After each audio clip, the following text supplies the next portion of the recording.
Olá pessoal, tudo bem? Hoje vamos fazer um vídeo aqui um pouquinho diferente do que a gente está acostumado, né? A gente normalmente está na rua, está mostrando os pontos turísticos ou a nossa vida aqui na rua. E hoje a gente está aqui os dois sentadinhos, mas é para a gente falar com vocês sobre os nossos gastos que nós tivemos aqui no primeiro mês morando na Espanha, né? Já se passou um mês, passou voando, viu?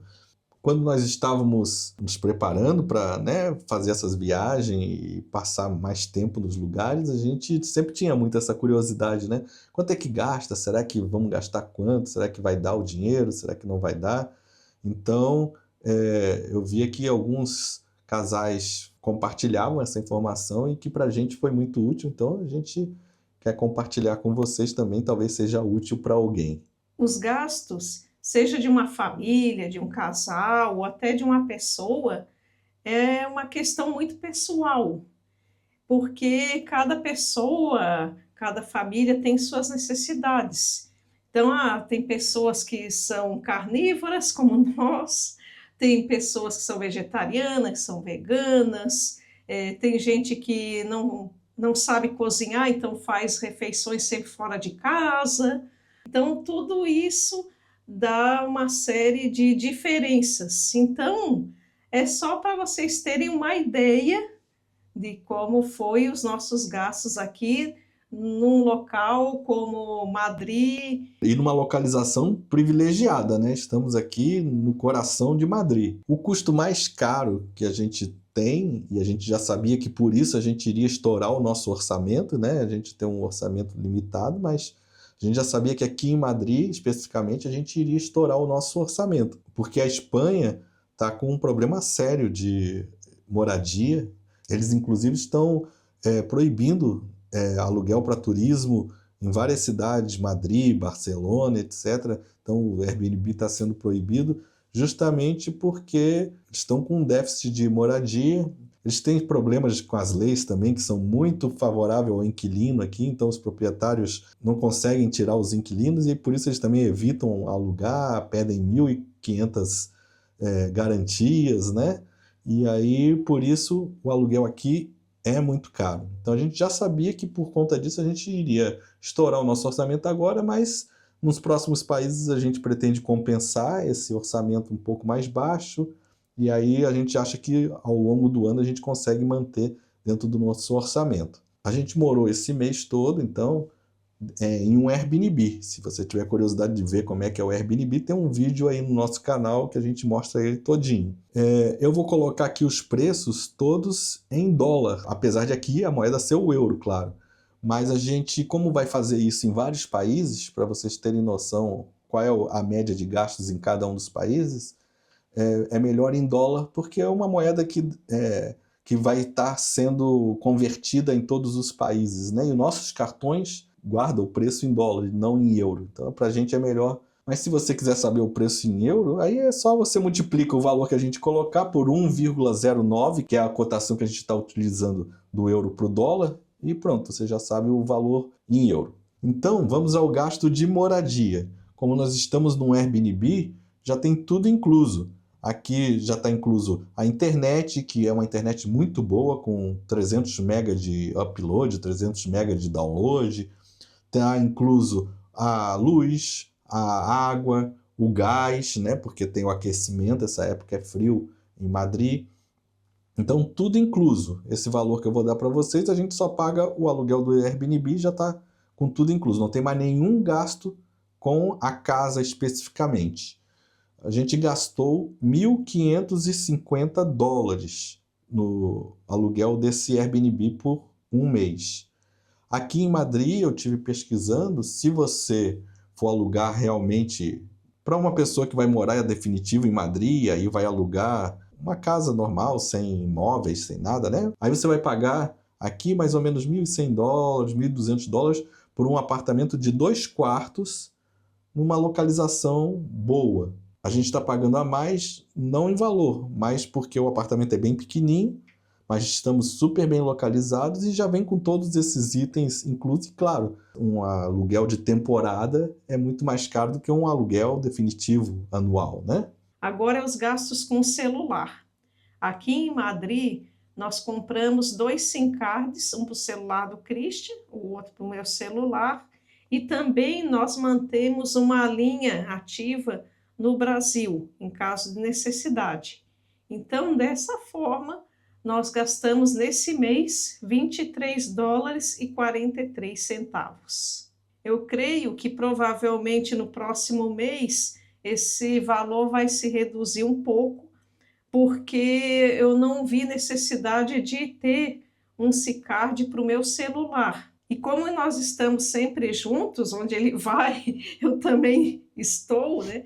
E além disso, a companhia telefônica dá direito a 50 gigas de dados, isso é bastante. Então, ele pode compartilhar esses dados comigo. Então, eu não vejo mais necessidade de ter um chip de celular só para mim. Então, por essa razão, creio que esses gastos vão diminuir um pouco.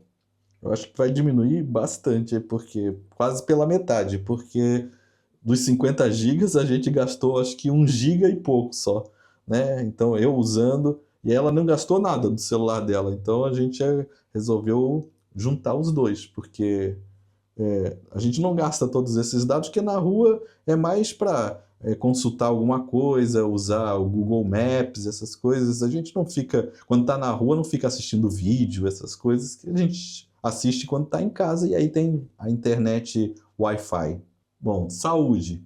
Para a gente vir para cá, a gente contratou um seguro de saúde que se chama SafeTwing. Eu vou deixar o link aí na descrição.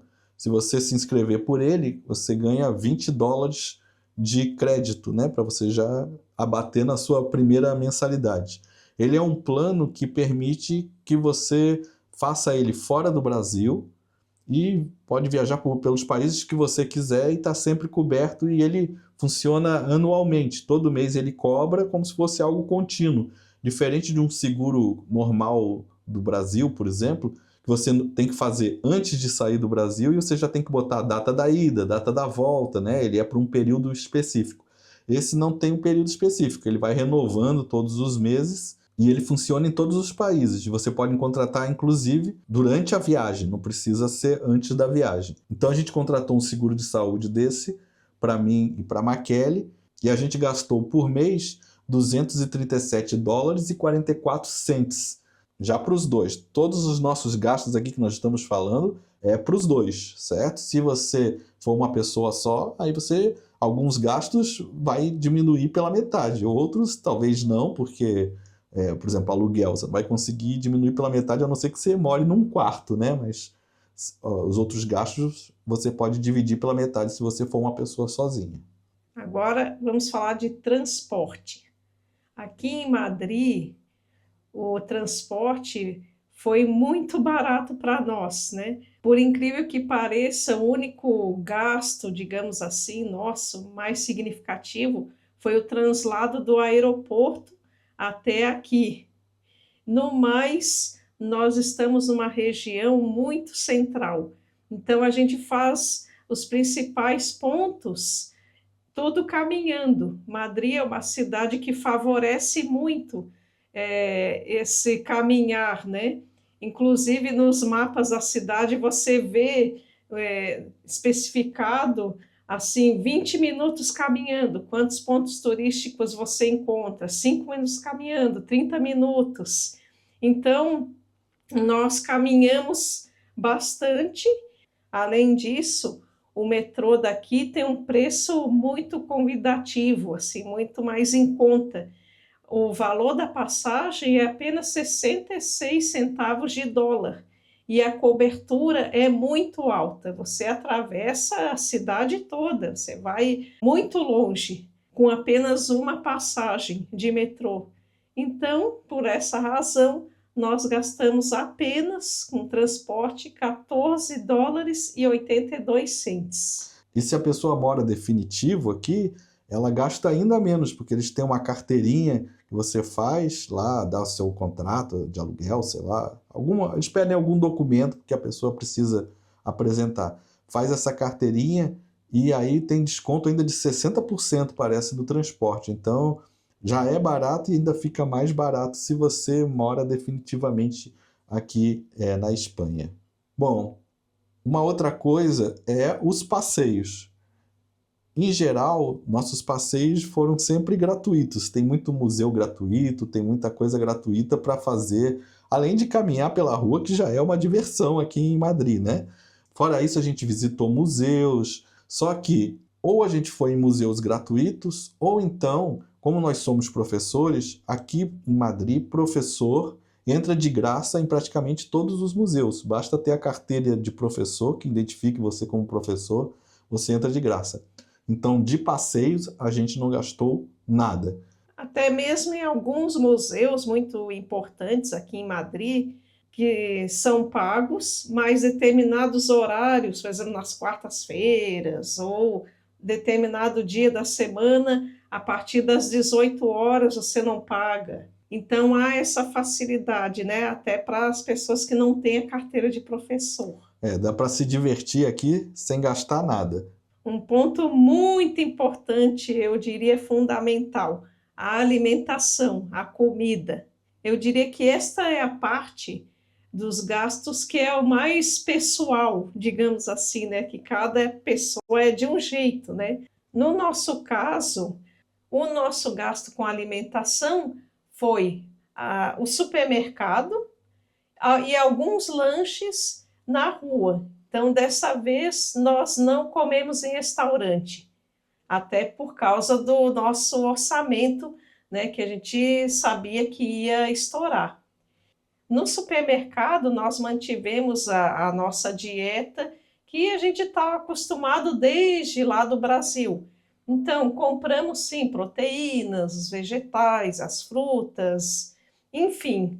Então, não economizamos, digamos assim. Sempre o que tivemos vontade de comprar, nós compramos, né? A única exceção foi uma pequena adaptação que nós fizemos, que foi na proteína. Desta vez, nós priorizamos a carne de frango e a carne suína, porque é um valor mais em conta, já que a carne bovina aqui é muito, muito, muito mais caro do que no Brasil.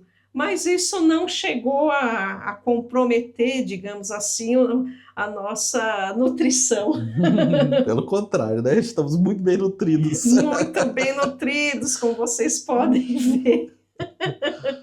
Então, nesse ponto, nós gastamos o total, né, de alimentação, supermercado e alguns lanches na rua, né? Não pode colocar restaurante, não fomos a restaurante, o valor de $345,81. Claro que nos próximos países, né, se o nosso orçamento permitir, aí sim vamos a restaurantes, provar a culinária local, enfim. Mesmo porque a gente já conhecia, já tivemos aqui outras vezes, já conhecemos toda a culinária da Espanha, né? Não é novidade pra gente. Então, a gente não se sentiu aquela vontade, pô, eu quero provar isso, eu provar aquilo que a gente já conhece. Bom, os gastos, então, são esses. Claro que existem outros gastos que a pessoa vai ter, como a passagem aérea para chegar aqui. Mas o que a gente faz? Esses gastos, assim, que são extras, a gente dilui eles ao longo do ano. Então, por exemplo, a gente não vai pegar passagem aérea toda hora para o Brasil e toda hora do Brasil para cá e do Brasil para lá, etc. Então, o que a gente faz? Pega o valor da passagem que a gente gastou e a gente dilui ao longo do ano. Então, eu não vou acrescentar ela aqui porque passagem depende muito de onde você está saindo, do período que você pega. Cada um tem um preço de passagem completamente diferente, né? Então, esses gastos que a gente falou são os gastos para viver aqui. Depois que você chegou aqui, sem contar o deslocamento que você teve para chegar aqui em Madrid. Então, vamos ao valor final. Que rufem os tambores, vamos lá. Deu 2.171,50 de dólar. Ou seja, menos de $2.200, sendo que só 1.550 desse total foi o aluguel. Então, eu acho que a gente gastou bem pouco, né? Bem menos do que a gente esperava para viver aqui em Madrid. Não foi um gasto muito maior do que a gente teria no Brasil, não. Foi mais ou menos equivalente ao que a gente já gastava no Brasil, não com aluguel, claro. O aluguel a gente gastava bem menos, mas Fora o aluguel, o restante dos gastos foi praticamente, alguns até menor do que no Brasil. Então, pessoal, digam aí nos comentários se essas informações foram importantes para vocês, se vocês têm interesse nesse tipo de vídeo. Aí, se vocês tiverem interesse, a gente continua fazendo, se não, não. No mais, convido vocês para continuar acompanhando o nosso canal, os nossos passeios, né? Aqui por Madrid e também pelas próximas cidades aí que vamos Próximos países, né? Próximos países. os próximos países, né? Então, pessoal, muito obrigado àqueles que assistiram até aqui e até a próxima. Um abraço. E digam aí pra gente o que vocês acharam dos gastos. Se foi muito alto, se era mais do que vocês esperavam, se é menos do que vocês esperavam. E a gente se vê no próximo vídeo, então. Um abraço, até a próxima. Tchau.